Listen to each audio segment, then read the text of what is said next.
258 யூனிட்டுக்கு 200 unit free போச்சுன்னா மீதி 58 யூனிட்டுக்கு 273 ரூபா வந்திருக்குது.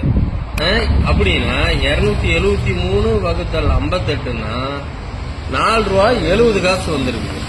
இதே போன மாசம் எவ்வளவு வந்திருக்குது? 206 யூனிட் எடுத்திருக்கேன், எனக்கு பில்லு 263 ரூபா வந்திருக்குது. 206ல மைனஸ் 100 போச்சுன்னா 106 யூனிட்டுக்கு எனக்கு பில் எவ்வளவு?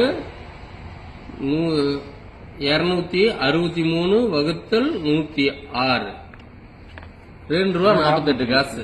இதுல எங்க கரண்ட் பில் நீங்க குறைச்சிருக்கிறீங்க? 2 ரூபா 48 இருந்ததை 4 ரூபா 70 காசு ஆக்கியிருக்கிறீங்க. இதுல யார நீங்க ஏமாத்துறீங்க? ஆட்சிக்கு வந்து ஏன் இப்படி ஏமாத்துறீங்க? என்னையா அது குறைச்சிருக்குங்கிற பேர்ல ஏன் ஏமாத்துறீங்க? யூனிட் ஃப்ரீங்கிற பேர்ல கரண்ட் பில் ஏத்திருக்காங்க, அதுதான் உண்மை. 258 யூனிட்டுக்கு 200 யூனிட் ஃப்ரீ போச்சுன்னா மீதி 58 யூனிட்டுக்கு 273 ரூபா வந்திருக்குது. அப்படின்னா 273 வகுத்தல் 58ன்னா 4 ரூபா 70 காசு வந்திருக்குது. இதே போன மாசம் எவ்வளவு வந்திருக்குது? 206 யூனிட் எடுத்திருக்கேன், எனக்கு பில்லு 263 ரூபா வந்திருக்குது.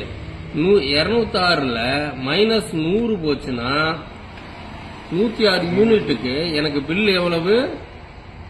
263 வகுத்தல் 106 2 ரூபா 48 காசு. இதுல எங்க கரண்ட் பில் நீங்க குறைச்சிருக்கிறீங்க? 2 ரூபா 48 இருந்ததை 4 ரூபா 70 காசு ஆக்கியிருக்கிறீங்க.